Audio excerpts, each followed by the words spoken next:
Aujourd'hui n'est pas un jour ordinaire. Aujourd'hui n'est pas une prière douce, ni un simple murmure adressé au ciel. Aujourd'hui est un jour de confrontation, un jour où la lumière se dresse contre les ténèbres, où la vérité affronte le mensonge, où la justice divine se lève contre toute œuvre cachée qui a tenté de vous atteindre. Ce moment est un appel solennel à la guerre spirituelle, une guerre fondée sur l'autorité de Dieu, sur la puissance de sa parole et sur la certitude que rien de ce qui a été planifié dans l'ombre ne peut résister à la lumière du ciel. Si votre paix a été attaquée, si votre réputation a été salie en secret, si votre santé, votre avenir ou votre destinée ont été visés par des paroles cachées, des intentions malveillantes ou des alliances silencieuses, sachez ceci. Rien n'a échappé au regard de Dieu. Ce que les hommes ont murmuré dans l'ombre, le ciel l'a entendu. Ce que certains ont planifié derrière des sourires, le Seigneur l'a vu. Et aujourd'hui, Dieu se lève comme défenseur, comme juge et comme guerrier pour votre cause. Peut-être avez-vous senti une pression inexplicable, une opposition constante, des blocages répétés, des attaques qui semblent venir de nulle part. Peut-être avez-vous été trahi par des personnes que vous appeliez amis, observé par des regards envieux ou ciblé par des paroles déguisées en conseils. Peut-être que des jugements ont été prononcés contre vous sans que vous puissiez vous défendre ou que votre nom a été utilisé dans des discussions, des réunions ou même des actes spirituels visant à vous affaiblir. Aujourd'hui, tout cela est exposé devant Dieu. Le Seigneur n'est pas indifférent à ce qui vous a été fait. Il n'est pas sourd à votre cri, ni aveugle aux injustices que vous avez subies. Chaque attaque portée dans votre dos, chaque piège placé sur votre chemin, chaque parole chargée de haine, d'envie ou de manipulation est maintenant convoquée devant le tribunal divin. Rien ne restera caché, rien ne restera intact, rien ne pourra continuer à agir sans être jugé. Avant d'aller plus loin, unissez-vous à cet acte de foi. Abonnez-vous à cette chaîne, aimez cette vidéo et partagez cette prière avec ceux qui ont besoin d'une intervention divine réelle et immédiate. Écrivez dans les commentaires maintenant « Seigneur, défais chaque piège contre ma vie » ou laissez simplement votre « Amen » comme une déclaration publique de foi. La puissance spirituelle se multiplie. Au nom du Père, du Fils et du Saint-Esprit, Seigneur, lève-toi maintenant avec autorité. Entre dans cette bataille avec l'épée de ta justice et le feu de ta sainteté. Marche devant moi et expose chaque ennemi caché derrière un faux sourire, chaque intention déguisée en bienveillance, chaque parole mensongère lancée contre mon nom. Que tout ce qui a été conçu pour me ralentir, me salir ou me détruire rencontre ton jugement immédiat. Je déclare aujourd'hui que je ne suis pas seul. Le ciel combat avec moi. Le Dieu, qui ne perd jamais une bataille, se tient à mes côtés. Et quiconque s'est levé pour essayer de me nuire, de m'humilier ou de me faire tomber, sera réduit au silence par ta puissance. Annule maintenant chaque piège tendu sur mon chemin. Interromps chaque plan secret, chaque réunion cachée, chaque alliance scellée dans l'ombre pour provoquer ma chute. Que la confusion s'installe dans le camp de ceux qui complotent le mal. Qu'ils perdent leur direction, leur cohérence et leur force. Qu'ils deviennent comme la paille emportée par le vent, incapables de se tenir devant ta justice. Car celui qui est avec moi est le Dieu qui mène des guerres impossibles et qui renverse des plans que personne ne peut réparer. Si des mots religieux ont été utilisés pour maudire, si des prières ont été détournées pour semer la destruction, si des paroles spirituelles ont été prononcées avec une intention corrompue, que tout soit annulé maintenant. Que chaque esprit de diffamation soit réduit au silence. Que chaque mensonge se dissolve devant la vérité. Que chaque accusation injuste soit exposée et perde tout pouvoir. Ne permets pas, Seigneur, que ceux qui se réjouissent du mal triomphent. Ne laisse pas ceux qui se nourrissent de ma douleur devenir plus forts. S'il y a des yeux qui observent uniquement pour célébrer une chute, ferme-les. S'il y a des oreilles attentives au scandale, assourdis-les. S'il y a des bouches prêtes à répandre la calomnie, fais que leurs paroles perdent toute force, non par vengeance, mais par justice, car tu ne tolères pas le mal déguisé en amitié. Chaque œuvre de sorcellerie, chaque malédiction ancestrale, chaque offrande faite contre ma vie, chaque envie dissimulée sous des conseils hypocrites est maintenant détruite. Que le feu du ciel consume tout lieu spirituel où mon nom a été utilisé pour le mal. Que toute surveillance spirituelle adverse soit brisée. Père, entre dans les coulisses de ce qui a été fait contre moi. Déchire les voiles, expose les déguisements, détruis les plans. Je ne demande pas la vengeance, je demande la justice. Que ceux qui ont semé la trahison récoltent les conséquences de leurs actes. Que ceux qui désiraient ma chute voient que c'est toi qui me soutiens. Que chaque tentative de me couvrir de honte devienne un témoignage public de ta protection. Car lorsque le Seigneur entre en guerre pour quelqu'un, aucun argument ne subsiste, aucune arrogance ne tient debout, aucun trône injuste ne reste en place. Les puissances mauvaises tombent, et ton peuple se relève. Père, visite maintenant les sphères visibles et invisibles, où des décisions ont été prises contre moi, où des sentences ont été prononcées, où des pactes ont tenté d'emprisonner ma vie. Que tout soit brisé, que chaque serment soit annulé, que chaque chaîne soit déchirée, et que chaque esprit de persécution, de manipulation et d'injustice perde sa base, sa force et son droit d'agir. Avant de continuer à prier, il faut comprendre ce que le psaume 35 nous enseigne réellement. David n'est pas en train de réciter une prière abstraite. Il est traqué, accusé, encerclé par des ennemis invisibles et visibles. Il fait face à des attaques injustes, à des complots silencieux, à des personnes qui le haïssent sans raison. Et au lieu de se défendre par ses propres forces, il fait une chose radicale. Il remet entièrement sa cause à Dieu. Le psaume commence par ces mots puissants. « Éternel, défends-moi contre mes adversaires, combat ceux qui me combattent. » Cela signifie une chose essentielle. Certaines batailles ne sont pas faites pour être expliquées, négociées ou supportées en silence. Elles sont faites pour être transférées à Dieu. Tant que tu portes seul ce combat, il t'épuise. Mais dès que tu le déposes entre les mains de Dieu, il change de nature. Prenons un instant pour méditer cela. Respire lentement.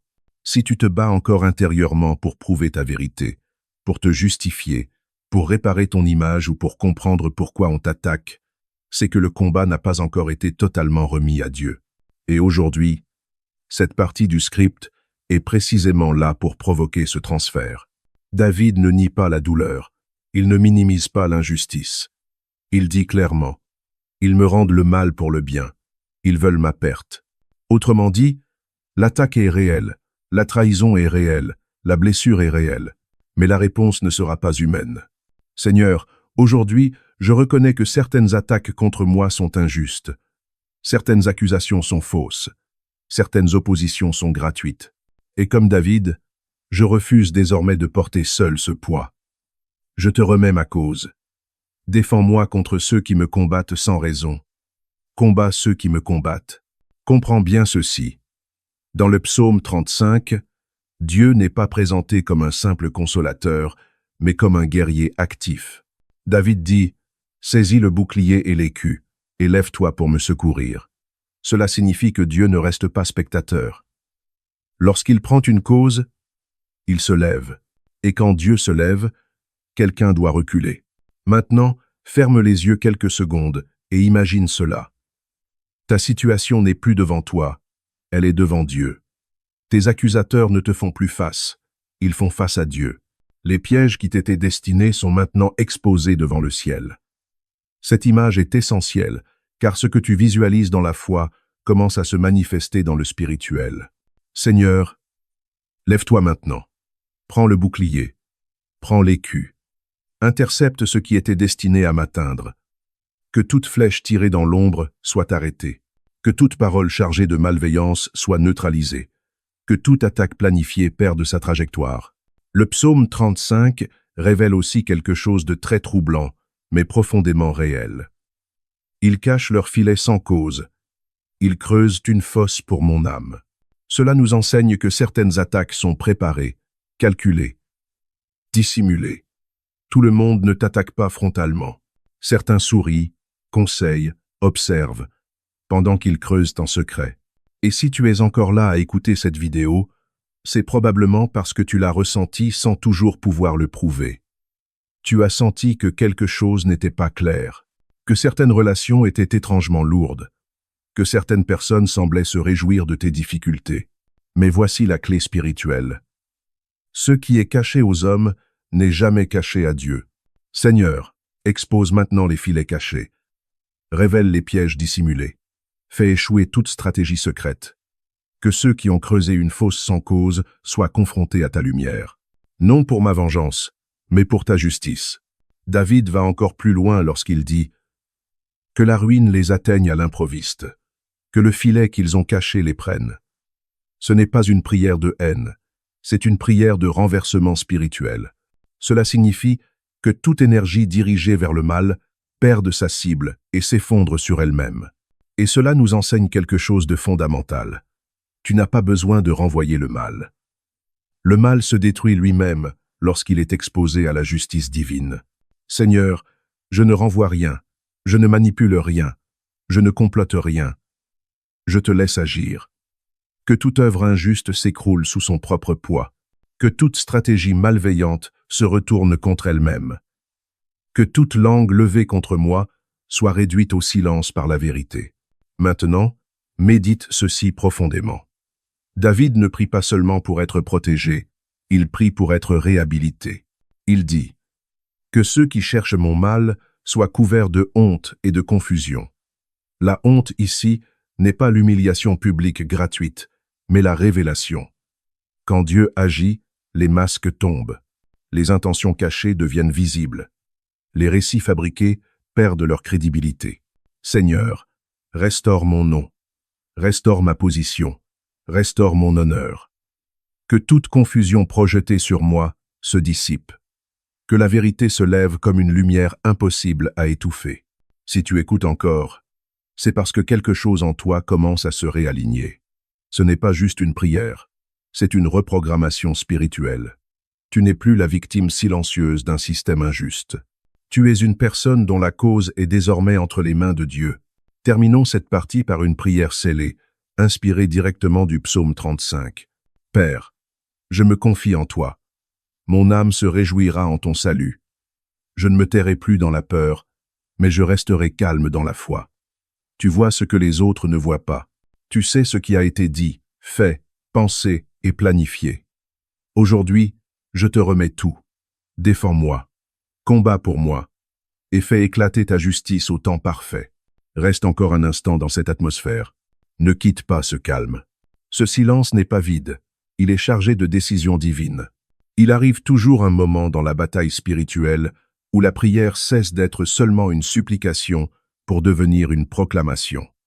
Le psaume 35 nous fait franchir ce seuil précis, après avoir confié sa cause à Dieu, après avoir exposé l'injustice et remis le combat entre les mains du Seigneur, David change de posture intérieure. Il ne parle plus comme quelqu'un qui espère vaguement une intervention. C'est ici que beaucoup échouent spirituellement. Ils prient correctement, mais ils ne proclament jamais. Ils demandent, mais ils n'osent pas déclarer. Pourtant, le psaume 35 nous montre que lorsque Dieu prend une cause en main, il attend de celui qui prie qu'il s'aligne avec ce verdict céleste par la parole. David dit « Que ceux qui prennent plaisir à mon malheur soient confondus et couverts de honte, que ceux qui s'élèvent contre moi reculent et soient humiliés. » Ce n'est pas une explosion émotionnelle incontrôlée, c'est une déclaration alignée avec la justice divine. David ne parle pas depuis sa colère, mais depuis sa conviction que Dieu ne laissera pas l'injustice triompher. Avant d'aller plus loin, prends un instant pour comprendre ceci profondément. La proclamation prophétique n'est pas une incantation magique. C'est l'acte par lequel tu annonces sur la terre ce que Dieu a déjà décidé dans le ciel. Lorsque tu proclames selon la parole, tu ne forces rien, tu coopères avec ce qui est déjà en mouvement. Respire calmement et écoute ceci avec ton esprit, pas seulement avec tes oreilles. Si Dieu a vu l'injustice, s'il a entendu les accusations, s'il a observé les complots, alors la chute des accusateurs n'est pas une possibilité, c'est une conséquence. Seigneur, aujourd'hui, je m'aligne avec ce que tu as déjà décrété. Je ne parle pas par orgueil, je parle par foi. Je proclame que ceux qui se sont élevés contre moi sans raison perdront leur position. Je proclame que les langues qui m'ont accusé seront confondues par la vérité. Je proclame que les plans construits sur le mensonge s'effondreront sans que j'aie besoin de lever la main. Le psaume 35 révèle une vérité spirituelle que peu enseignent clairement. La chute des accusateurs n'est pas toujours spectaculaire, mais elle est toujours précise. Dieu ne fait pas tomber au hasard. Il touche exactement là où l'orgueil, la manipulation ou la malveillance ont été installés. David dit encore « Que leur chemin soit ténébreux et glissant, et que l'ange de l'Éternel les poursuive. » Cela signifie que Dieu intervient directement dans les trajectoires. Les personnes qui avançaient avec assurance dans leur injustice commencent soudain à perdre leurs repères. Les soutiens disparaissent. Les stratégies deviennent confuses. Les paroles perdent leur poids. Les alliances se fissurent. Et remarque bien ceci. David ne dit pas « Je les poursuivrai ». Il dit que l'ange de l'Éternel les poursuive. La chute ne vient pas de toi. Elle vient du ciel.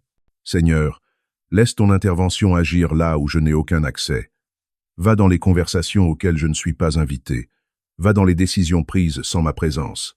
Va dans les lieux où mon nom a été prononcé sans défense. Que ta lumière provoque l'instabilité de toute œuvre injuste.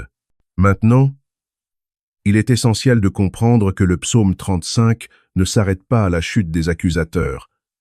Il annonce aussi une restauration visible. Et cette restauration n'est pas seulement intérieure, elle est manifeste, observable, indiscutable. David déclare « Mon âme se réjouira en l'Éternel, elle s'égayera de son salut. » Cela signifie que la délivrance ne sera pas discrète. Elle produira une joie impossible à cacher. Une paix qui ne dépend plus des circonstances, une stabilité qui surprendra même ceux qui doutaient. Beaucoup pensent que Dieu restaure seulement en silence. Mais le psaume 35 montre que Dieu restaure aussi publiquement. Ceux qui ont observé ta chute annoncée verront ton relèvement inattendu. Ceux qui ont participé à la rumeur verront la contradiction vivante de leurs paroles. Seigneur, restaure-moi d'une manière qui ne laisse aucune ambiguïté.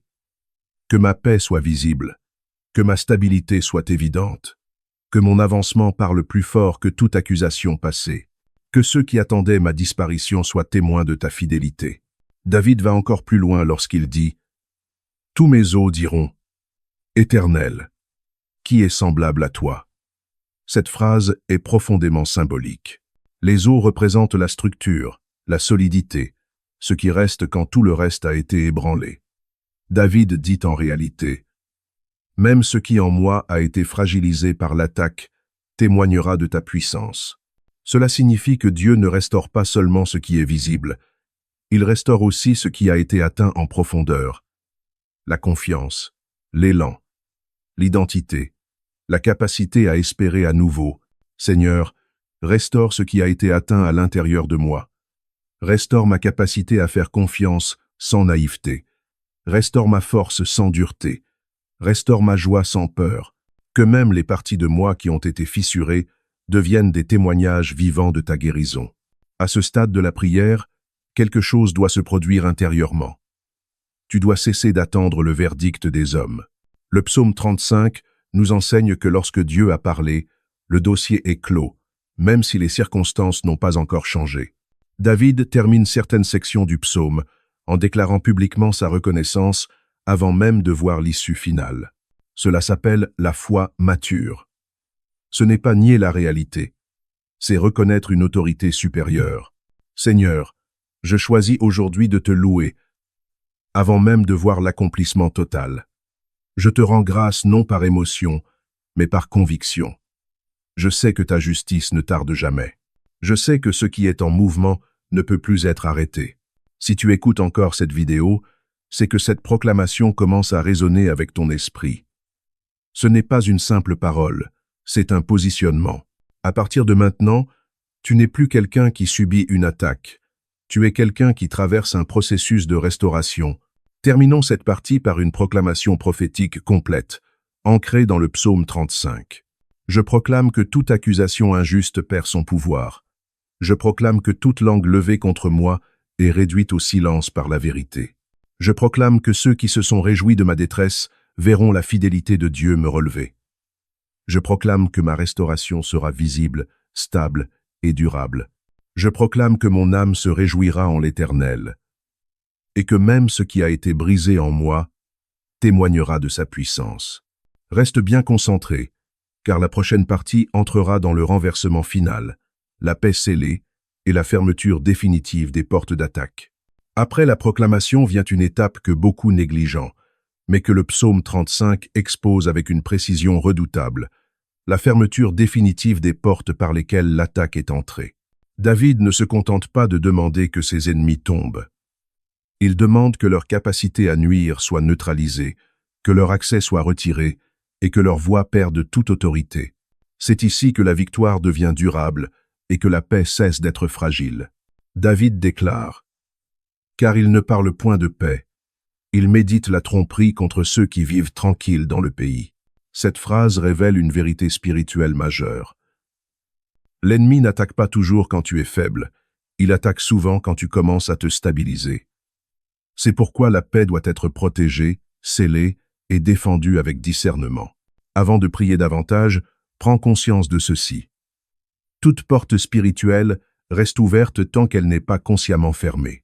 Les accusations, les souvenirs, les liens émotionnels, les relations ambiguës, et même certaines habitudes mentales peuvent devenir des accès répétés à l'oppression si elles ne sont pas traitées avec autorité. Seigneur, aujourd'hui je ne te demande pas seulement d'intervenir, je te demande de fermer. Ferme les portes que j'ai ouvertes par ignorance. Ferme celles que d'autres ont forcées sans mon consentement. Ferme celles qui ont été maintenues, ouvertes par la peur, la culpabilité ou l'attachement au passé.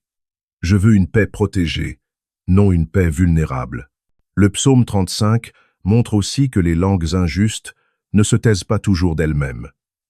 David parle de bouches qui s'ouvrent pour accuser, de paroles amplifiées, de récits déformés.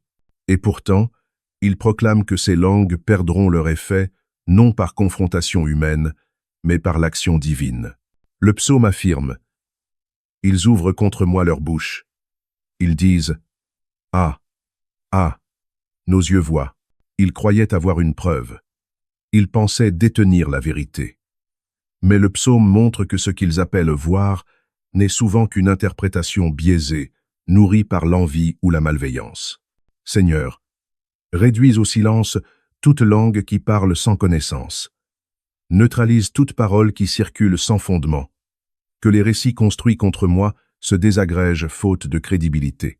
Que les voix qui tentaient de définir mon identité perdent leur influence. Il est important de comprendre que le silence que Dieu impose n'est pas toujours un silence audible. Parfois, les langues continuent de parler, mais elles ne produisent plus aucun effet. Elles ne touchent plus les bonnes personnes. Elles n'ouvrent plus de portes. Elles n'éveillent plus l'intérêt. David demande aussi quelque chose de très spécifique dans ce psaume. Il demande que ceux qui se sont levés sans cause soient arrêtés dans leur progression. Pas nécessairement punis de façon spectaculaire, mais empêchés d'aller plus loin.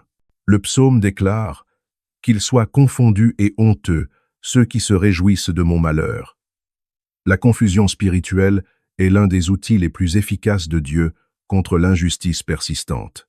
Quand une personne perd la clarté de ses intentions, elle perd aussi sa capacité à nuire. Seigneur, introduis la confusion dans tout plan construit contre ma paix. Que les décisions prises contre moi manquent de cohérence. Que les alliances formées dans l'ombre se dissolvent naturellement. Que ceux qui avaient une stratégie claire se retrouvent sans direction. Maintenant, entrons dans l'une des dimensions les plus puissantes de cette partie, la paix scellée. Le psaume 35 n'est pas un psaume d'agitation permanente. Il conduit vers une stabilité retrouvée, une paix qui ne dépend plus de la surveillance constante de l'ennemi. David déclare « L'Éternel est grand, il veut la paix de son serviteur ». Cette phrase est capitale. Elle signifie que la paix n'est pas seulement une conséquence de la victoire, elle est un désir actif de Dieu pour celui qu'il défend. Si Dieu veut ta paix, alors toute force qui tente de la troubler s'oppose directement à sa volonté. Seigneur, je reçois aujourd'hui la paix que tu veux pour moi. Pas une paix temporaire, pas une paix conditionnelle, mais une paix enracinée. Que mon esprit cesse de scruter le danger, que mon cœur cesse d'anticiper l'attaque, que mon corps cesse de porter la tension de batailles passées. Il est temps de comprendre que la paix scellée implique aussi une transformation intérieure. Tant que l'on reste en état d'alerte permanent, l'ennemi conserve une influence indirecte. Dieu veut t'apprendre à vivre sans cette vigilance excessive, à respirer sans peur, à avancer sans te retourner constamment. Seigneur, rééduque mon âme à la sécurité. Apprends-moi à vivre sans attendre la prochaine attaque. Restaure en moi la capacité de savourer le repos sans culpabilité. Je ne veux plus confondre prudence et méfiance, discernement et suspicion.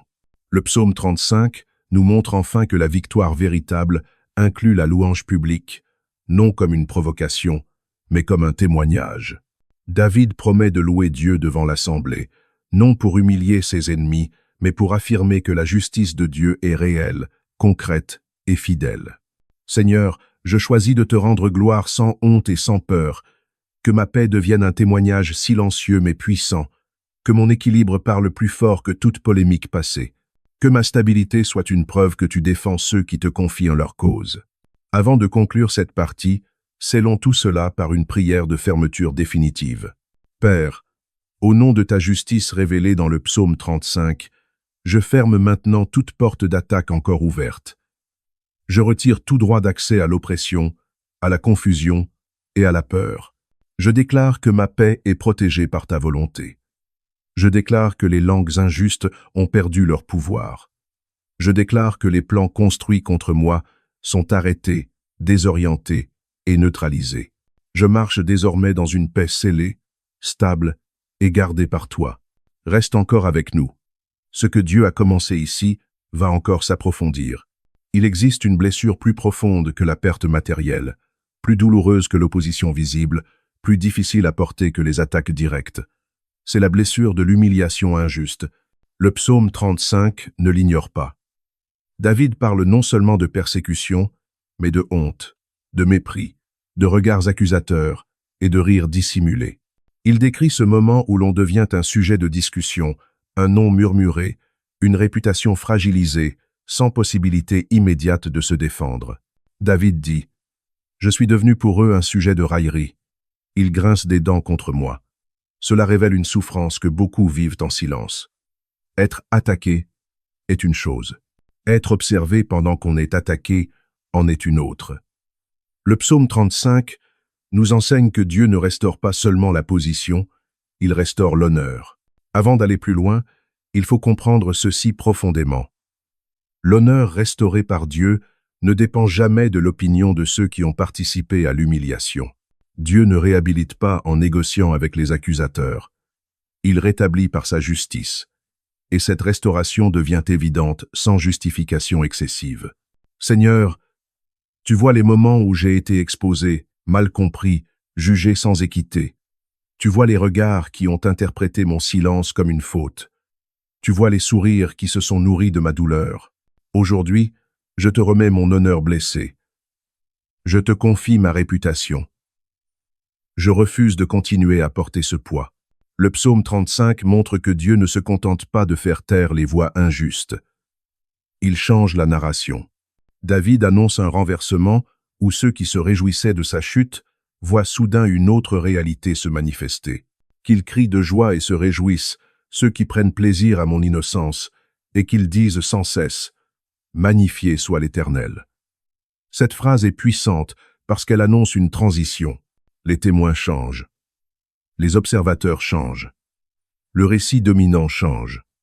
Ceux qui connaissaient ta version déformée commencent à voir la vérité émerger. Il est important de noter que Dieu ne restaure pas toujours en expliquant. Parfois, il restaure en manifestant. Les résultats parlent. La paix parle. La constance parle. La transformation parle. Et soudain, les accusations perdent leur crédibilité. Seigneur, manifeste ta restauration d'une manière que les mots ne peuvent contester. Que ma stabilité parle, que mon progrès parle, que ma paix parle, que ceux qui doutaient soient obligés de reconnaître que tu es à l'œuvre. Le psaume 35 révèle aussi une autre dimension essentielle, la joie restaurée. Pas une joie naïve, pas une joie bruyante pour provoquer, mais une joie enracinée, solide, qui remplace progressivement l'amertume, la méfiance et la fatigue émotionnelle. David dit, « Ma langue célébrera ta justice. Elle dira tous les jours ta louange. » Cela signifie que la joie devient durable, quotidienne, intégrée à la vie. Elle n'est plus dépendante de la reconnaissance humaine, mais de la fidélité divine. Beaucoup ont perdu leur joie non pas parce qu'ils ont cessé de croire en Dieu, mais parce qu'ils ont été trop longtemps exposés à l'injustice sans voir de réponse immédiate. Cette partie est un tournant. Dieu ne te ramène pas seulement à l'état d'avant la blessure. Il t'élève à un état plus mature, plus stable, plus libre. Seigneur, restaure en moi une joie que personne ne peut manipuler. Une joie qui ne dépend pas de l'approbation. Une joie qui ne tremble pas face aux critiques. Une joie qui s'enracine dans la certitude que tu es juste et fidèle. Le psaume 35 nous montre également que la restauration de l'honneur ne signifie pas oublier ce qui s'est passé, mais être libéré de son emprise émotionnelle. David se souvient, mais il n'est plus prisonnier. Il évoque l'injustice sans qu'elle le définisse. C'est ici que beaucoup trouvent la vraie liberté. Lorsque le souvenir ne déclenche plus la douleur, lorsque le passé ne dicte plus les réactions, lorsque la blessure devient un témoignage plutôt qu'un fardeau. Seigneur, détache mon identité de ce que j'ai subi. Je ne suis pas ce qu'ils ont dit, je ne suis pas ce qu'ils ont cru. Je suis ce que tu déclares, et ce que tu déclares est plus fort que toute parole humaine. À ce stade de la prière, il est important de faire un choix intérieur. Choisir de ne plus mendier la validation. Choisir de ne plus attendre des excuses. Choisir de laisser Dieu rétablir ce que toi, tu ne peux pas réparer par toi-même. David n'a pas couru après ses accusateurs pour exiger réparation. Il a laissé Dieu gérer la justice pendant qu'il protégeait son cœur.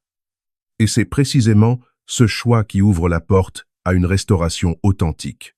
Seigneur, je lâche le besoin d'être compris par ceux qui ont décidé de me juger. Je lâche le besoin de corriger chaque mensonge. Je choisis de marcher dans la vérité sans me justifier constamment. Mon honneur est entre tes mains. Terminons cette partie par une prière de restauration complète. Père, au nom de ta justice révélée dans le psaume 35, je reçois aujourd'hui la restauration de mon honneur. Je reçois la réhabilitation que toi seul peux accorder. Je reçois la joie qui remplace l'humiliation. Je déclare que ma réputation est entre tes mains. Je déclare que mon avenir ne sera pas défini par des accusations passées. Je déclare que ma joie revient, stable, profonde et durable. Je marcherai sans honte, sans peur et sans amertume, car tu es le Dieu qui relève ceux qu'on a voulu abaisser. Reste attentif. Le chemin n'est pas terminé. Il existe une différence fondamentale entre être délivré et être élevé. Beaucoup cherchent la fin de la douleur, mais peu comprennent que Dieu utilise la traversée de l'injustice pour transformer profondément la structure intérieure de celui qu'il défend. Le psaume 35 ne raconte pas seulement comment Dieu combat pour David. Il révèle comment David sort de ce combat différent, plus solide, plus lucide, et surtout repositionné.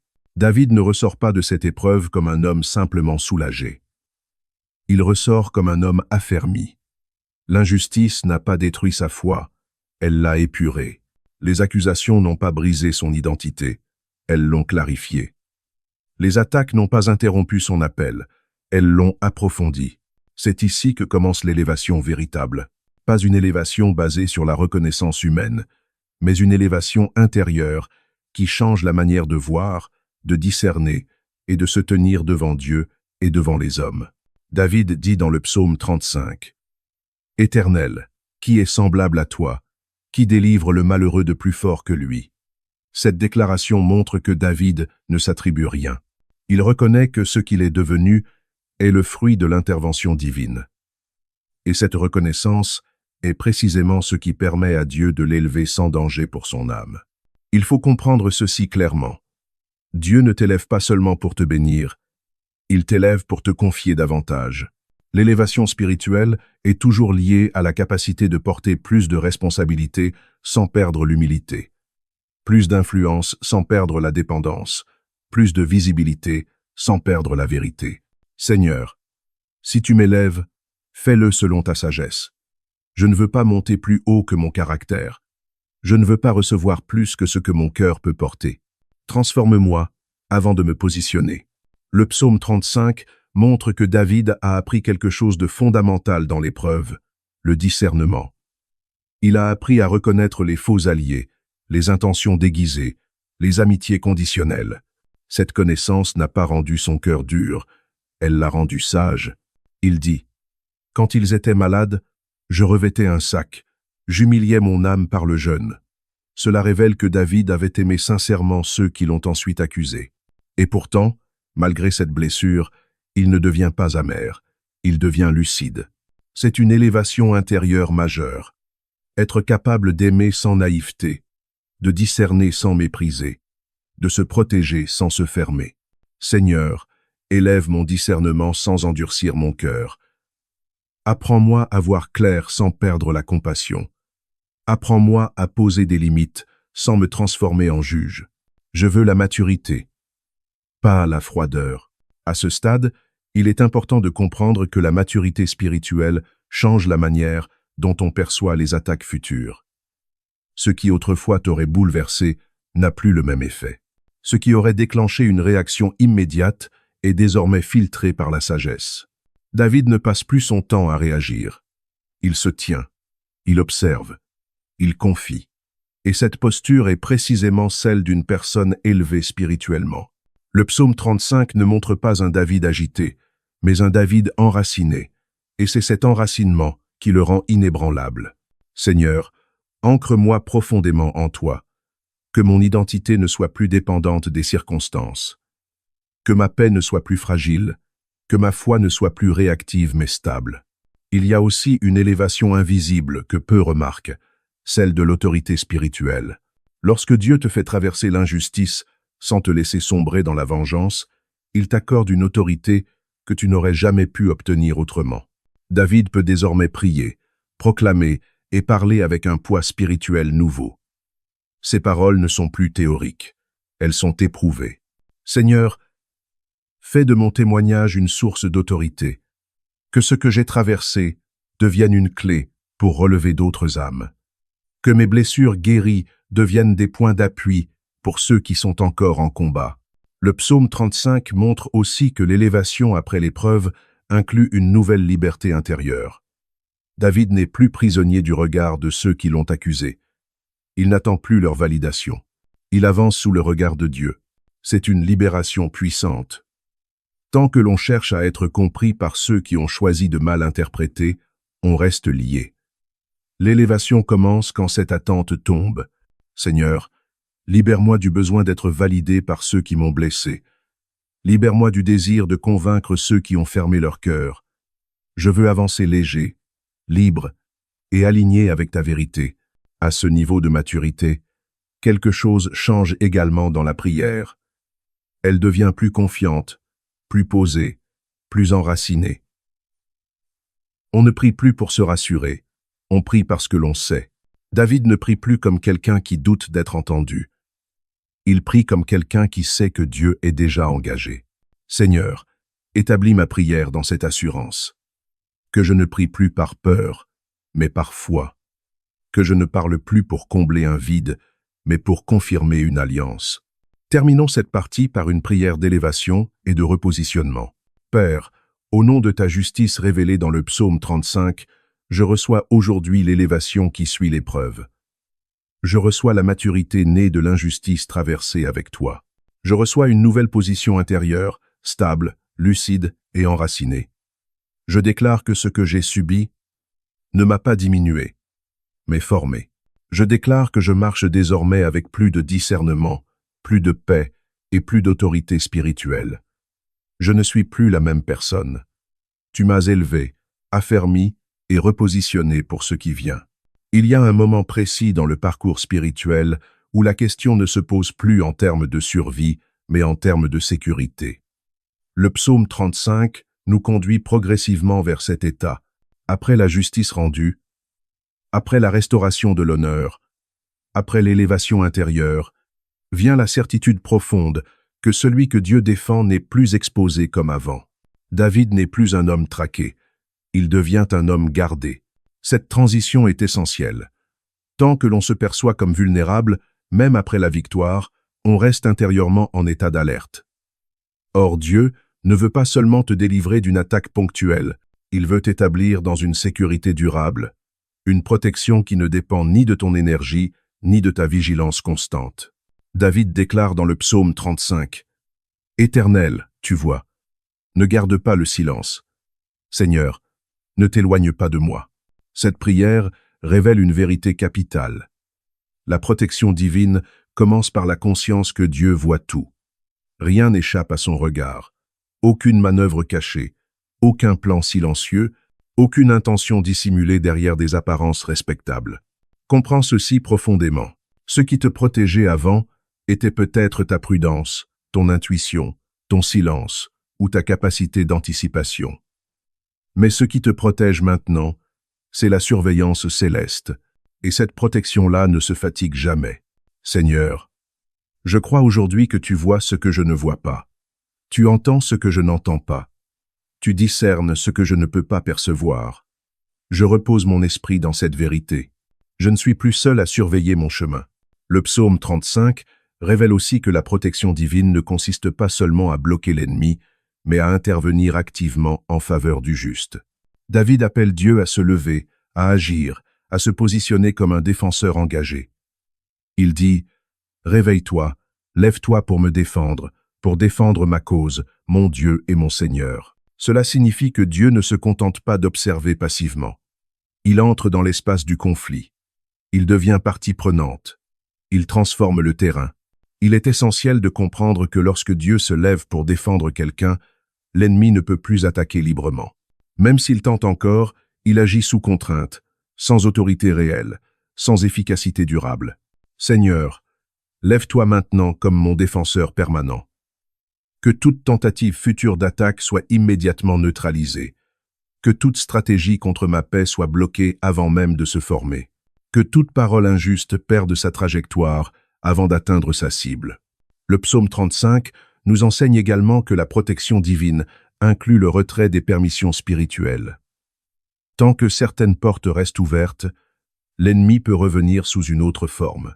Mais lorsque Dieu scelle la protection, il retire tout droit d'accès. David ne demande pas seulement que ses ennemis échouent, il demande qu'ils soient poursuivis, désorientés, stoppés dans leur avancée. Cela signifie que l'espace autour de lui devient un territoire défendu.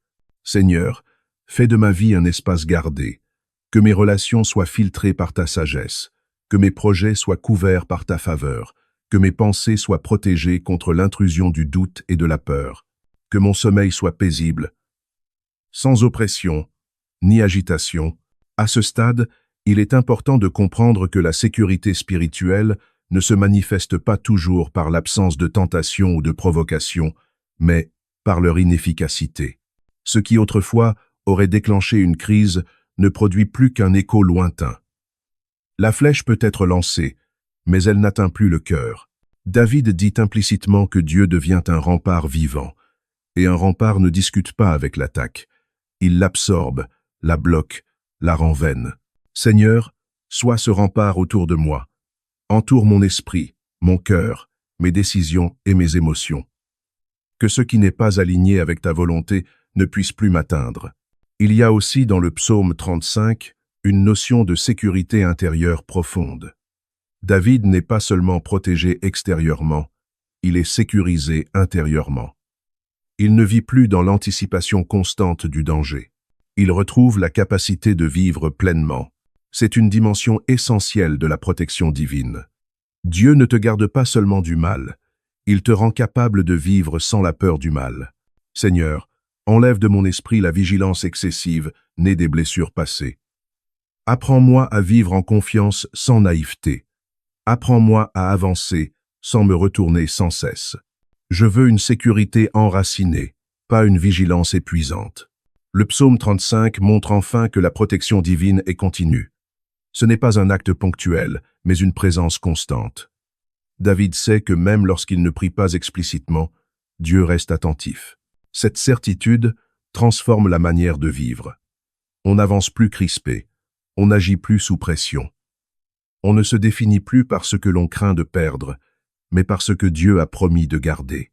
Seigneur, établis en moi cette certitude inébranlable.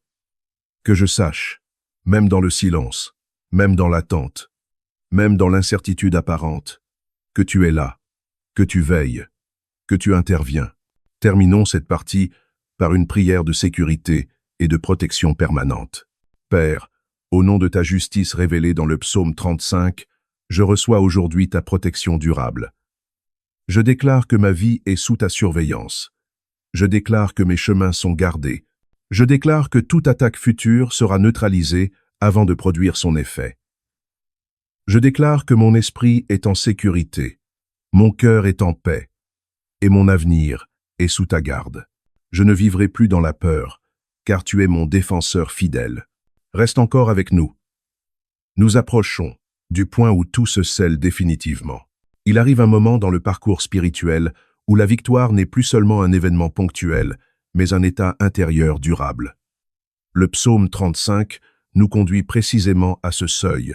Après la justice rendue, après la restauration de l'honneur, après l'élévation intérieure et la protection divine établie, vient une paix qui ne dépend plus des circonstances, une paix qui s'installe comme un socle solide sous chaque pas. David ne célèbre pas une victoire bruyante. Il entre dans une victoire silencieuse, profonde, presque invisible aux yeux de ceux qui cherchent le spectaculaire, mais absolument évidente pour celui qui la vit. Cette victoire n'a plus besoin de se prouver. Elle se manifeste dans la stabilité, dans la cohérence, dans la continuité.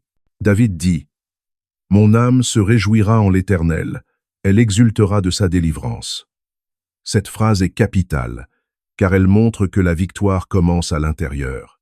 Ce n'est pas l'absence totale de défis qui définit la paix, mais la disparition de la peur qui les accompagne. Beaucoup ont connu des victoires temporaires, suivies d'un retour de l'angoisse, du doute et de la méfiance. Le psaume 35 révèle autre chose. Une victoire qui transforme l'âme au point que la crainte n'a plus de prise durable. Seigneur, établis en moi cette victoire intérieure. Que ma paix ne soit plus fragile, que ma joie ne soit plus conditionnelle, que mon repos ne soit plus interrompu par le souvenir des combats passés. La paix profonde décrite ici n'est pas une absence de vigilance, mais une confiance enracinée. David ne nie pas l'existence du mal, mais il refuse de lui accorder une place centrale dans sa conscience. Il choisit de se réjouir en Dieu plutôt que de rester focalisé sur ce qui l'a menacé. C'est un choix spirituel mature. La paix durable n'est pas une émotion spontanée. C'est une décision répétée, nourrie par la mémoire de la fidélité divine. Seigneur, aide-moi à nourrir ma mémoire spirituelle. Rappelle-moi ce que tu as déjà fait. Rappelle-moi les fois où tu es intervenu quand tout semblait fermé. Que ces souvenirs deviennent des piliers pour ma paix actuelle. Le psaume 35 montre également que la victoire durable libère l'être humain de la peur de l'avenir. David ne vit plus dans l'anticipation anxieuse de la prochaine attaque. Il vit dans l'assurance que Dieu a déjà pris position. Cette libération est profonde, car la peur de l'avenir est souvent plus paralysante que l'épreuve elle-même. Elle vole l'énergie, la créativité, la capacité de se projeter. Seigneur, libère-moi de la peur de ce qui pourrait arriver. Je refuse de vivre en tension constante. Je choisis de marcher dans la confiance, sachant que mon avenir est déjà sous ta garde. Il est important de comprendre que la paix durable transforme aussi la manière de prendre des décisions. Lorsque la peur n'est plus le moteur, les choix deviennent plus clairs, plus alignés, plus libres. David, après cette période, n'agit plus sous pression. Il agit avec discernement. Il ne se précipite plus pour se défendre. Il avance avec assurance. Seigneur, que mes décisions soient désormais guidées par la paix et non par la crainte. Que je ne fasse plus de compromis par peur de perdre. Que je n'accepte plus ce qui n'est pas aligné avec ta volonté, simplement pour éviter le conflit. Le psaume 35 révèle également que la victoire durable rétablit la capacité de louer Dieu sans arrière-pensée. La louange n'est plus une arme défensive. Elle devient une expression naturelle de reconnaissance. David dit « Je te louerai dans la grande assemblée. Je te célébrerai au milieu d'un peuple nombreux. » Cela signifie que la louange sort de la sphère privée pour devenir publique, non pas comme une démonstration, mais comme un témoignage vivant. Seigneur, restaure en moi une louange libre, sans tension, sans besoin de prouver quoi que ce soit. Que ma reconnaissance soit simple, sincère et enracinée dans ce que tu es. La vie libérée de la crainte permet aussi de retrouver la capacité d'aimer sans calcul. Lorsque la peur disparaît, le cœur s'ouvre à nouveau. On ne protège plus chaque émotion. On ne filtre plus chaque relation par la peur d'être blessé. David, malgré ce qu'il a vécu, ne se ferme pas. Seigneur, guéris les endroits de mon cœur que la peur a rendus méfiants. Apprends-moi à aimer avec sagesse, mais sans me fermer. Je veux une vie libre, pas une vie protégée par des murs intérieurs. Il y a enfin une dimension essentielle de cette victoire durable, la continuité. David parle d'une joie qui s'inscrit dans le temps, d'une louange qui revient chaque jour, d'une paix qui accompagne la vie. Ce n'est plus une saison exceptionnelle, c'est une nouvelle normalité. Seigneur, établis cette paix comme mon état naturel. Que la joie ne soit plus rare, que la confiance ne soit plus fragile, que la liberté ne soit plus intermittente. Terminons cette partie par une prière de scellage de la victoire durable. Père, au nom de ta justice révélée dans le psaume 35, je reçois aujourd'hui la victoire durable. Je déclare que la peur n'a plus de pouvoir sur ma vie. Je déclare que ma paix est enracinée. Ma joie est stable et mon avenir est sécurisé. Je choisis de vivre libre, confiant et aligné avec ta volonté. Ce que tu as commencé, tu l'achèves parfaitement. Ne pars pas maintenant. Nous approchons des révélations finales. Il arrive un moment où ce que Dieu a accompli intérieurement ne peut plus rester silencieux. Non pas par besoin de se justifier, non pas pour prouver quoi que ce soit, mais parce que la transformation devient visible, tangible et inspirante. Le psaume 35 nous conduit précisément à ce point. David ne parle plus seulement de ce que Dieu a fait pour lui. Il commence à parler de ce que cela produit autour de lui. David déclare « Je te louerai dans la grande assemblée, je te célébrerai au milieu d'un peuple nombreux. » Cette parole révèle une transition majeure. La louange sort de l'intimité pour devenir un témoignage public. Et ce témoignage n'est pas théâtral. Il est crédible parce qu'il est enraciné dans une histoire réelle, traversée, éprouvée. Il est important de comprendre que la reconnaissance publique n'est pas une exposition de soi, mais une mise en lumière de la fidélité de Dieu. David ne dit pas « Regardez ce que j'ai accompli ». Il dit « Regardez ce que l'Éternel a fait quand j'étais encerclé, incompris et attaqué. Seigneur, aide-moi à témoigner sans orgueil et sans peur. Que mes paroles élèvent ton nom et non le mien. Que mon histoire serve à révéler ta fidélité et non à nourrir mon ego. » Le psaume 35 montre que le témoignage devient une arme spirituelle contre le mensonge. Les accusations perdaient de leur force parce qu'elles étaient contredites par une vie transformée. Les paroles injustes se retrouvaient sans appui face à la réalité observable. Il y a une puissance particulière dans un témoignage vécu. Il ne débat pas. Il n'argumente pas. Il existe. Et cette existence même devient une proclamation silencieuse. Seigneur, fais de ma vie une réponse plus forte que toutes les accusations.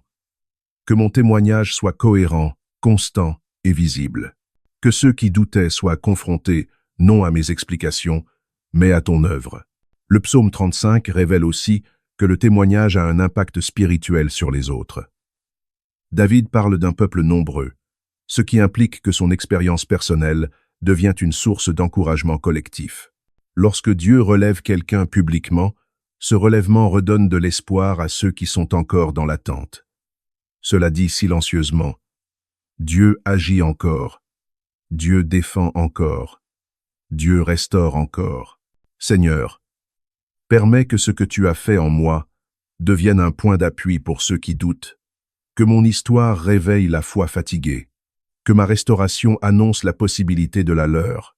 Il est important de noter que le témoignage authentique ne cache pas l'épreuve. Il la traverse avec vérité, mais sans s'y enfermer. David ne nie pas l'injustice. Il montre simplement qu'elle n'a pas eu le dernier mot. Cette honnêteté rend le témoignage crédible. Les autres se reconnaissent dans la douleur, mais ils sont attirés par la victoire. Seigneur, apprends-moi à parler avec justesse, que je n'embellis pas ce que j'ai traversé, que je ne dramatise pas non plus, que je témoigne avec équilibre, vérité et profondeur. Le psaume 35 révèle également que la reconnaissance publique attire la faveur divine continue. La louange publique n'est pas une récompense pour Dieu, mais une porte ouverte pour une relation encore plus profonde. David célèbre Dieu devant les hommes, et Dieu continue d'agir pour David, dans le secret. Seigneur, que ma reconnaissance ne soit pas occasionnelle, qu'elle fasse partie de ma manière de vivre, que je ne sois pas seulement reconnaissant quand tout va bien, mais conscient de ta fidélité en toute saison.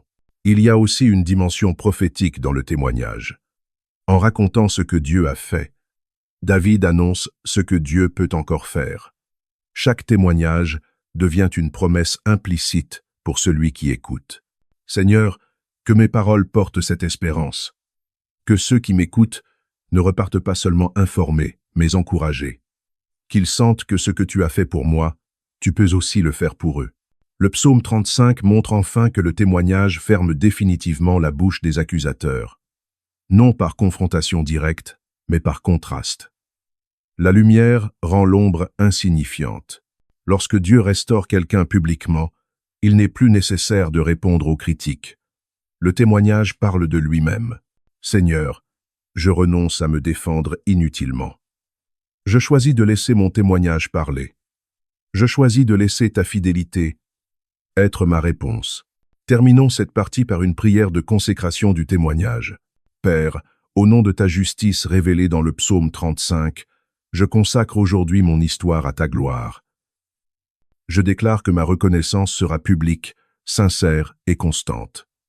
Je choisis de témoigner non pour me mettre en avant, mais pour révéler ta fidélité. Que ma vie soit un témoignage vivant de ta justice et de ton amour. Reste attentif. Nous entrons bientôt dans les dernières dimensions de ce parcours.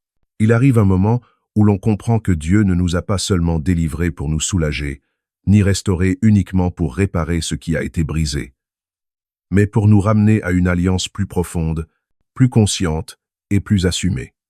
Le psaume 35 révèle cette étape avec une grande subtilité. David ne se contente plus de demander, ni même de recevoir. Il entre dans une relation renouvelée avec Dieu, marquée par la reconnaissance, l'engagement et la consécration. David ne parle plus comme quelqu'un qui cherche une intervention urgente. Il parle comme quelqu'un qui marche désormais avec Dieu dans une alliance vivante, active et assumée. Sa prière devient un dialogue. Sa louange devient une offrande. Sa vie devient un espace consacré. Il dit « Ma langue célébrera ta justice, elle dira tous les jours ta louange ». Cette parole montre que la relation ne s'arrête pas à la victoire. Elle se prolonge dans le temps. Elle devient quotidienne. Elle s'inscrit dans une fidélité durable. Il est essentiel de comprendre que la consécration n'est pas une punition spirituelle, ni une restriction de la liberté. C'est une réponse naturelle à la fidélité de Dieu. Quand on a vu ce que Dieu est capable de faire lorsqu'on est injustement attaqué, on ne peut plus vivre de manière superficielle. Seigneur, je ne veux pas revenir à une relation occasionnelle avec toi. Je ne veux pas te chercher seulement dans l'urgence. Je veux marcher avec toi dans la constance, la profondeur et la vérité. Le psaume 35 montre que l'alliance renouvelée naît souvent après l'épreuve, parce que l'épreuve révèle ce qui est essentiel.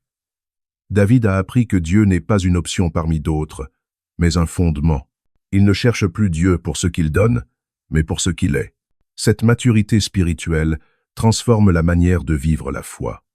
La prière devient moins centrée sur les demandes et plus orientée vers l'alignement. La louange devient moins émotionnelle et plus consciente. L'obéissance devient moins forcée et plus volontaire. Seigneur, aligne mon cœur avec ta volonté. Que mes choix reflètent mon alliance avec toi. Que ma manière de vivre témoigne de ma consécration. La consécration évoquée ici n'est pas spectaculaire, elle est intérieure. David comprend que la faveur divine n'est pas un privilège à exploiter, mais une responsabilité à honorer. Plus Dieu t'élève, plus il t'invite à marcher avec intégrité. Seigneur, apprends-moi à honorer ta faveur, que je ne l'utilise jamais pour me glorifier, que je ne la banalise jamais, que je la protège par une vie droite et alignée. Le psaume 35 révèle aussi que marcher sous la faveur divine ne signifie pas l'absence totale de défis, mais une guidance constante. David sait désormais que même lorsqu'un nouveau combat surgira, il ne sera plus jamais seul ni surpris. La faveur divine devient un manteau spirituel. Elle ouvre des portes, ferme des accès dangereux et attire les bonnes personnes au bon moment. Seigneur, établis-moi dans cette marche sous ta faveur. Que mes pas soient guidés, que mes relations soient ordonnées, que mes opportunités soient alignées avec ton plan. Il est important de noter que l'alliance renouvelée implique aussi une séparation intérieure. David ne peut plus marcher comme avant. Certaines attitudes, certaines pensées, certaines relations ne trouvent plus leur place. Ce n'est pas un rejet des autres, c'est un choix d'alignement. Seigneur, donne-moi le courage de me séparer de ce qui n'est plus compatible avec la personne que tu fais de moi. Je ne veux pas traîner des attachements qui freinent mon appel. Le psaume 35 montre enfin que cette alliance renouvelée s'inscrit dans la durée. David parle d'une louange quotidienne, d'une reconnaissance continue, d'une relation vivante. Ce n'est plus une saison intense suivie d'un relâchement. C'est une marche. Seigneur, établis en moi une fidélité durable. Que ma foi ne dépende pas des circonstances. Que mon engagement ne fluctue pas selon les saisons. Je veux marcher avec toi jusqu'au bout. Terminons cette partie par une prière de consécration totale. Père, au nom de ta justice révélée dans le psaume 35, je renouvelle aujourd'hui mon alliance avec toi. Je consacre ma vie, mes décisions, mes projets et mon avenir à ta volonté. Je déclare que je marcherai sous ta faveur avec humilité, intégrité et fidélité. Ce que tu as commencé en moi, je choisis de l'honorer chaque jour. Ma vie t'appartient. Bien-aimé, nous entrons bientôt dans l'accomplissement final. Lorsque Dieu délivre, restaure et établit quelqu'un, il ne le fait jamais uniquement pour cette personne. Le psaume 35 nous révèle une vérité profonde et souvent négligée. La justice de Dieu, vécue personnellement, devient un témoignage collectif, un héritage spirituel et une semence pour les générations à venir. David ne parle plus seulement pour lui-même, il devient une voix, un repère, un témoignage vivant de ce que Dieu fait quand il défend l'innocent. David comprend que ce qu'il a traversé, ce qu'il a enduré et ce dont il a été délivré ne sont pas des événements isolés, mais des messages incarnés. Il sait désormais que sa vie racontera une histoire, même lorsque sa bouche se taira. C'est pourquoi il déclare dans le psaume 35 que sa louange ne sera pas secrète, mais proclamée dans la grande assemblée. Il comprend que le silence après la victoire serait une perte spirituelle. Ce que Dieu a fait doit être raconté, non pour glorifier l'homme, mais pour révéler la fidélité divine. Seigneur, fais de ma vie un témoignage vivant. Que ce que tu as fait en secret produise un impact visible. Que mon histoire libère ceux qui doutent encore de ta justice. L'héritage spirituel commence lorsque l'on accepte que nos épreuves ont une portée plus large que notre propre confort. David n'a pas seulement été attaqué par des ennemis, il a été observé par une génération, il a été scruté par des justes découragés, par des cœurs brisés, par des âmes qui cherchaient une preuve que Dieu intervient encore. Le psaume 35 devient alors un manuel de survie spirituelle. Il enseigne comment prier quand on est trahi, comment rester juste quand on est calomnié, comment attendre Dieu quand l'injustice semble triompher. Seigneur, permets que ce que j'ai appris dans la douleur devienne une sagesse transmise.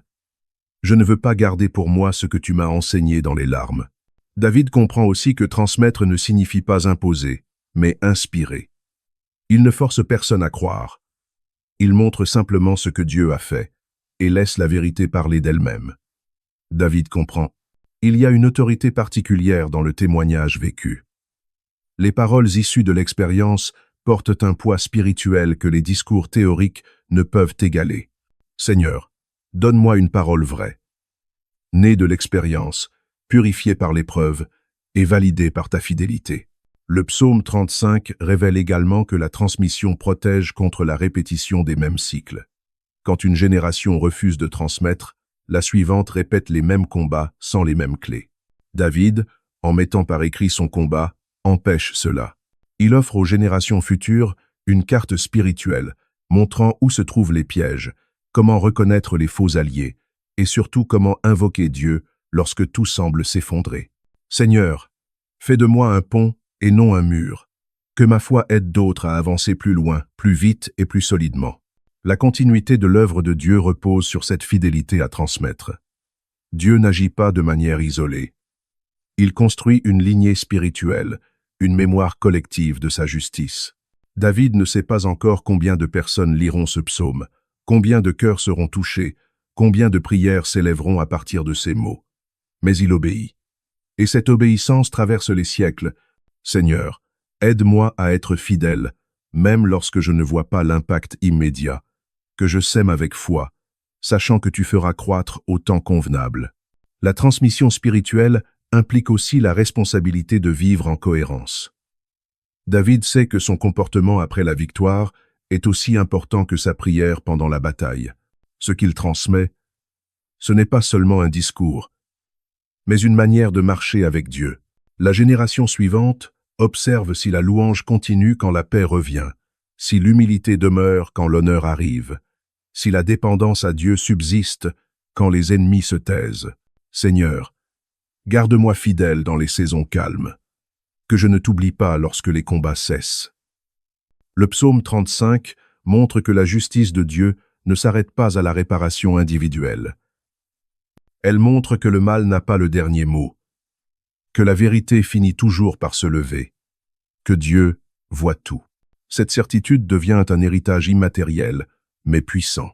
Seigneur, que ceux qui viendront après moi sachent que tu es un Dieu juste, fidèle et présent.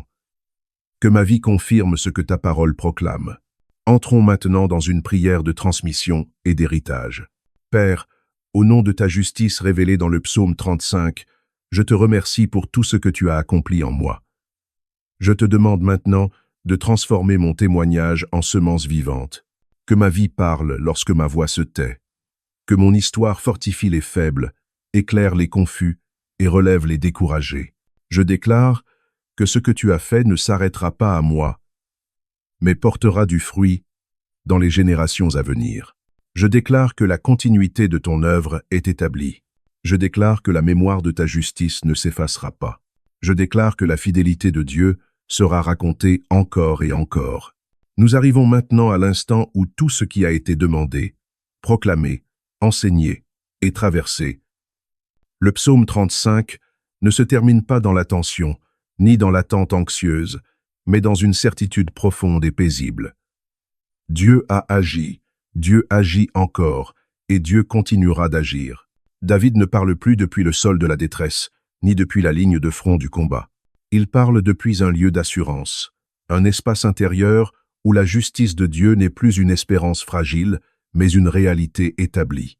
Il est essentiel de comprendre que la victoire biblique n'est pas seulement l'arrêt de l'attaque, mais l'établissement d'un ordre nouveau. Lorsque Dieu intervient, il ne se contente pas de faire taire les ennemis, il restaure la dignité, il redonne une voix, il rétablit la paix intérieure, et il replace l'âme dans un repos qui ne dépend plus des circonstances extérieures. Dans le psaume 35, David ne cherche plus à se défendre, il n'argumente plus, il ne justifie plus son innocence, il laisse Dieu parler pour lui, et c'est là que réside la victoire ultime. Lorsque l'on n'a plus besoin de se justifier, parce que Dieu est devenu notre défense visible. Seigneur, amène-moi à ce lieu intérieur où je n'ai plus besoin de convaincre, plus besoin de lutter avec mes propres forces, plus besoin de répondre à chaque accusation parce que ta justice me précède et parle pour moi. Cette dernière étape est celle du sceau. Dans les Écritures, ce qui est scellé par Dieu ne peut plus être contesté. David comprend que la justice divine ne revient jamais en arrière. Ce que Dieu a déclaré juste reste juste. Ce que Dieu a restauré reste resto. Ce que Dieu a protégé demeure protégé. C'est pourquoi David affirme que sa langue racontera la justice de Dieu continuellement. Il ne s'agit pas d'un enthousiasme passager, mais d'un engagement profond né de la paix retrouvée. La paix dont parle le psaume 35 n'est pas l'absence de bruit, mais la fin de la peur. C'est la paix qui s'installe lorsque l'on sait que, même si d'autres combats surgissent, Ils ne pourront jamais effacer ce que Dieu a déjà établi. Seigneur, établis cette paix en moi. Une paix qui ne tremble pas lorsque les souvenirs reviennent. Une paix qui ne s'effondre pas lorsque les voix anciennes tentent de parler à nouveau. Une paix enracinée dans la certitude que tu es fidèle. Il y a aussi dans cette dernière partie une restauration visible. David ne parle pas d'une victoire cachée, mais d'une justice manifestée. Les accusateurs sont confondus. Les complots échouent. Les paroles mensongères perdent leur poids. Cela ne nourrit pas l'orgueil, mais la gratitude, car celui qui a traversé l'injustice sait que seul Dieu pouvait opérer une telle restauration. Seigneur, que ma restauration soit un témoignage et non une revanche. Que ceux qui ont douté voient ta main. Que ceux qui ont parlé comprennent que tu es un Dieu vivant. Le psaume 35 nous enseigne aussi que la fin du combat marque le début d'une nouvelle responsabilité. David n'est pas appelé à retourner à l'insouciance d'avant, mais à une maturité nouvelle. Il devient un homme qui marche avec discernement, qui reconnaît plus vite les intentions cachées, qui place sa confiance non plus dans les hommes, mais dans Dieu seul. Cette maturité est un fruit direct de la victoire spirituelle. Elle protège contre les rechutes, contre les alliances dangereuses, contre les cycles répétitifs. Seigneur, que ce que j'ai traversé ne soit jamais perdu. Que chaque blessure guérie devienne une sagesse. Que chaque combat gagné devienne une protection pour l'avenir. À ce stade, David n'attend plus que Dieu fasse quelque chose. Il remercie Dieu pour ce qui est déjà établi. Cette reconnaissance n'est pas naïve, elle est prophétique. Elle affirme que la victoire est définitive. C'est ici que l'audience doit comprendre une vérité essentielle. Lorsque Dieu conclut une bataille, l'ennemi n'a plus d'argument légal. Il peut tenter d'intimider, de rappeler le passé, de suggérer le doute, mais il n'a plus d'autorité. Seigneur, je refuse de revivre ce que tu as déjà clos. Je refuse de rouvrir des chapitres que ta justice a fermés. Je marche désormais dans ce que tu as établi. Entrons maintenant dans la proclamation finale, celle qui scelle tout. Je déclare que la justice de Dieu est établie sur ma vie. Je déclare que toute accusation passée a perdu sa voix. Je déclare que toute parole lancée contre moi est tombée sans effet. Je déclare que ma paix est restaurée, que ma dignité est relevée, et que mon chemin est sécurisé. Je déclare que ce que Dieu a commencé, il l'a parfaitement accompli. Père, au nom de ta parole révélée dans le psaume 35, je te rends toute la gloire. Tu as combattu pour moi lorsque je ne pouvais plus me défendre. Tu as parlé lorsque je n'avais plus de force. Tu as vu lorsque personne ne voulait voir. Aujourd'hui, je marche libre, établi, restauré et en paix. Que ma vie honore ton nom. Que ma bouche proclame ta justice. Que mon avenir soit aligné avec ta volonté. Je termine ce parcours non pas dans la peur, mais dans la confiance. Non pas dans l'attente, mais dans l'assurance. Non pas dans la survie, mais dans la victoire. Car le Seigneur est mon défenseur, mon juge fidèle et mon refuge éternel. La bataille est terminée. La justice est établie. La paix est scellée. Amen. Si ce message a touché ton cœur, abonne-toi à cette chaîne pour rester connecté à des temps d'enseignement, de prière et de restauration. Active la cloche des notifications afin de ne manquer aucun moment où Dieu parle et agit. Laisse un commentaire et dis-moi simplement « Le Seigneur a combattu pour moi » ou partage ce que Dieu t'a délivré ou révélé à travers ce temps. Ensemble, proclamons sa justice et marchons dans la paix qu'il établit.